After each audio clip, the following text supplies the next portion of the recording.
قبر ایک گہرا سمندر ہے اور میت قبر میں جاتے ہوئے ایک ڈوبتے ہوئے پرندے کی طرح بس ایک ہی فریاد کرتی ہے۔ فرمایا گیا ہے کہ اللہ نے زمین والوں کو قرآن کی ایک سورت سے نوازا ہے۔ مرحوم ماں باپ یا بہن بھائی کی بخشش کے لیے یہ سورت پڑھ کر اصال کریں تو اللہ تعالیٰ تمام مرحومین کو عذاب قبر و جہنم سے آزادی لکھ دیتا ہے۔ حدیث میں نبی کریم صلی اللہ علیہ وآلہ وسلم نے خود اس سورت کو پڑھ کر اصال کرنے کی اجازت دی ہے۔ بسم اللہ الرحمن الرحیم۔ نبی کریم صلی اللہ علیہ وآلہ وسلم نے فرمایا، قرب قیامت لوگوں پر فتنوں کی بارش ہوگی۔ ایک شخص صبح ایمان والا ہوگا لیکن شام تک ایمان سے محروم ہو چکا ہوگا، یا پھر شام کو ایمان والا ہوگا تو صبح تک ایمان سے محروم ہو چکا ہوگا۔ جہل ہی جہل عام ہو جائے گا اور تعلیم عام ہوگی لیکن کوئی اس پر عمل کرنے والا نہ ہوگا۔ ناظرین محترم، مرتے وقت انسان کو یوں محسوس ہوتا ہے کہ جیسے وہ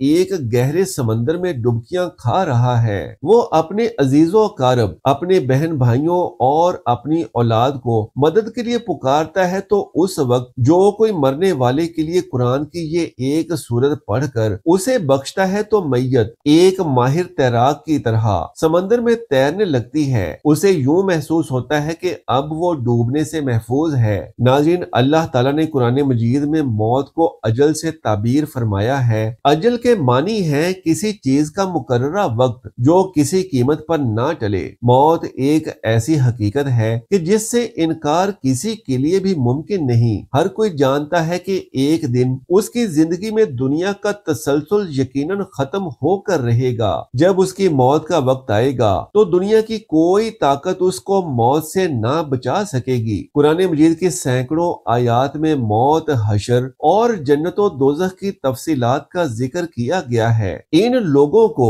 اس اٹل حقیقت سے تیار رہنے کا حکم فرمایا گیا ہے۔ اللہ کا فرمان ہے، ہر جان موت کا ذائقہ چکھنے والی ہے اور تمہارے اجر پورے کے پورے تو قیامت کے دن ہی دیے جائیں گے۔ بس جو کوئی دوزخ سے بچا لیا گیا اور جنت میں داخل کیا گیا واقعتاً کامیاب ہو گئے۔ اسی طرح فرمایا گیا ہے، اور دنیا کی زندگی دھوکے کے سوا کچھ بھی نہیں، اور کوئی شخص یہ نہیں جانتا کہ وہ کل کیا عمل کمائے گا، اور نہ کوئی شخص یہ جانتا ہے کہ وہ کس سرزمین پر مرے گا۔ بے شک اللہ خوب جاننے والا ہے۔ پھر ارشاد ہوا، تم جہاں کہیں بھی ہو موت تمہیں آ ہی پکڑے گی، اگرچہ تم مضبوط قلعوں میں ہو۔ پھر جب ان کا مقررہ وقت آ پہنچتا ہے تو وہ نہ گھڑی پیچھے ہو سکتا ہے اور نہ گھڑی آگے۔ مزید فرمایا، اور تم اس مال میں سے جو ہم نے تمہیں عطا کیا خرچ کرو، قبل اس کے کہ تم میں سے کسی کو موت آ جائے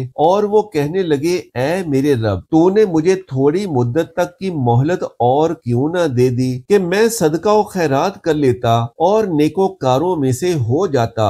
اور اللہ ہرگز کسی شخص کو مہلت نہیں دیتا جب اس کی موت کا وقت آ جاتا ہے، اور اللہ ان کاموں سے خوب آگاہ ہے جو تم کرتے ہو۔ مومن کی شان یہی ہے کہ وہ کثرت سے موت کو یاد کیا کریں اور جہاں تک ممکن ہو آخرت کی تیاری کے لیے ہر وقت تیار رہنا چاہیے۔ قرآن کریم کی سینکڑوں آیتوں میں موت، حشر اور جنت و دوزخ کی تفصیلات کا ذکر کیا گیا ہے۔ انبیاء کرام کی بعثت کا مقصد یہی تھا کہ انسان کو اس کے اصل مقصد سے آگاہ کر کے وہاں کے دائمی نعمتوں کا اسے مستحق بنا دیا جائے۔ حضرت ابو ہریرہ رضی اللہ تعالی عنہ سے روایت ہے کہ نبی کریم صلی اللہ علیہ وآلہ وسلم نے فرمایا کہ لذتوں کو ختم کرنے والی چیز موت کو کثرت سے یاد کیا کرو۔ حضرت ابو موسیٰ رضی اللہ تعالی عنہ حضور صلی اللہ علیہ وآلہ وسلم سے روایت کرتے ہیں کہ آپ صلی اللہ علیہ وآلہ وسلم نے فرمایا کہ جو شخص اللہ تعالی سے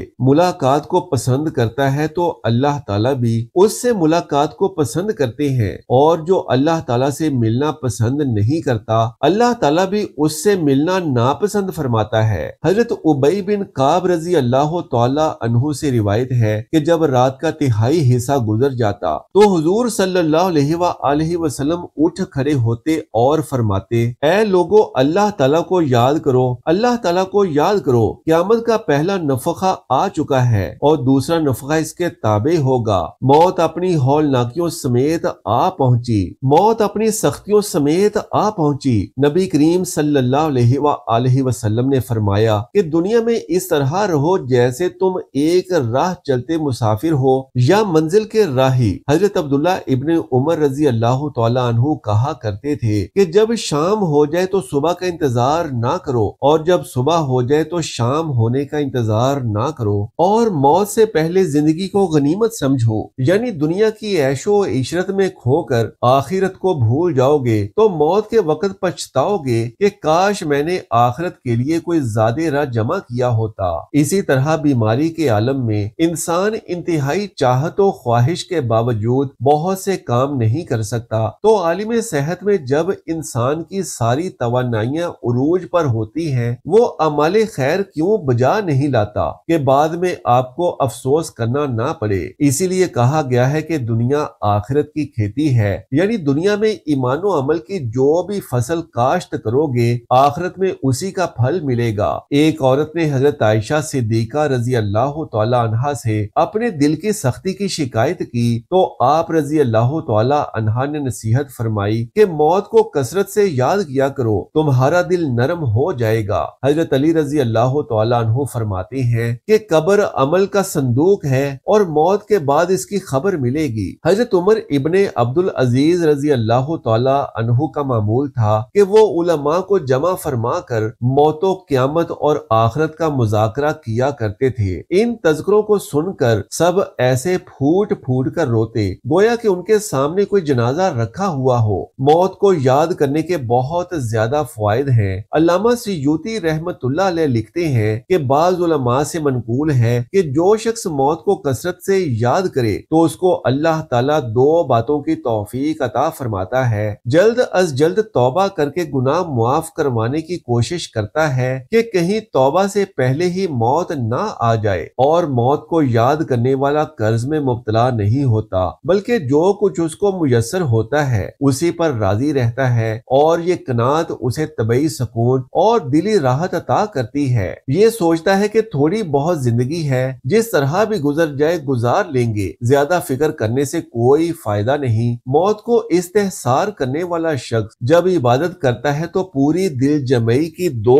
وجوہات ہوتی ہیں۔ اول یہ کہ اسے خطرہ رہتا ہے کہ پتہ نہیں آئندہ اسے عبادت کا موقع ملے گا یا نہیں، لہٰذا ابھی اسے جتنا اچھا بنا لے غنیمت ہی غنیمت ہے۔ دوسرا یہ کہ آخرت کی یاد کی وجہ سے اسے عبادت سے ملنے والے عظیم اخروی بدلے کا کامل یقین ہوتا ہے، جس کی بنا پر اسے عبادت میں وہ کیف و سرور حاصل ہوتا ہے جو الفاظ میں نہیں بیان کیے جا سکتے۔ ایک عربی شاعر کہتا ہے کہ اے میرے دوست، دنیا کے آرام و راحت سے دھوکے میں مت پڑنا، اس لیے کہ عمر ختم ہو جائے گی اور عیش جاتی رہے گی۔ جب تم کسی جنازے کو اٹھا کر قبرستان لے جاؤ تو یہ یقین کر لینا کہ اس کے بعد تمہیں بھی ایسے ہی اٹھا کر لے جایا جائے گا۔ قرآن و حدیث میں موت اور ما بعد الموت کے احوال، محشر، میزان، عدل کا بیان، جزا و سزا کا نفاذ، جنت و جہنم کے احوال اور ان میں دخول تفصیل کے ساتھ بیان فرمائے گئے ہیں۔ ان کا مذاق کے طور پر ذکر کرنا قرآن و حدیث میں بیان کردہ غیبی حقیقتوں کے نہ ماننے کے مترادف ہے۔ آخرت کے تصور کو مردہ فکر سے تعبیر کرنے کا کوئی مسلمان تصور بھی نہیں کر سکتا۔ اللہ تعالیٰ کا ارشاد ہے، اور دنیا کی یہ زندگی تو صرف کھیل اور تماشا ہے، اور بے شک آخرت کا گھر ہی اصل زندگی ہے۔ اگر وہ جانتے ہوتے ناظرین مرنے کے بعد قبر میں انسان کیسے اور کتنے دن بعد ختم ہوتا ہے۔ سائنس کی نظر میں تدفین کے ایک دن بعد یعنی ٹھیک 24 گھنٹوں بعد انسان کی آنتوں میں سے ایسے کیڑوں کا گروہ سرگرم ہو جاتا ہے جو مردے کے پاخانے کے راستے نکلنا شروع ہو جاتے ہیں، ساتھ ناقابل برداشت بدبو پھیلنا شروع کر دیتے ہیں، جو کہ دراصل اپنے ہم پیشہ کیڑوں کو خبر دیتے ہیں۔ یہ اعلان ہوتے ہی بچھو اور تمام کیڑے مکوڑے انسان کے جسم کی طرف حرکت کرنا شروع کر دیتے ہیں اور انسان کا گوشت کھانا شروع کر دیتے ہیں۔ تدفین کے 3 دن بعد سب سے پہلے ناک کی حالت تبدیل ہونا شروع ہو جاتی ہے، 6 دن بعد ناخن گرنا شروع ہو جاتے ہیں، 9 دن کے بعد بال گرنا شروع ہو جاتے ہیں، انسان کے جسم پر کوئی بال نہیں رہتا اور پیٹ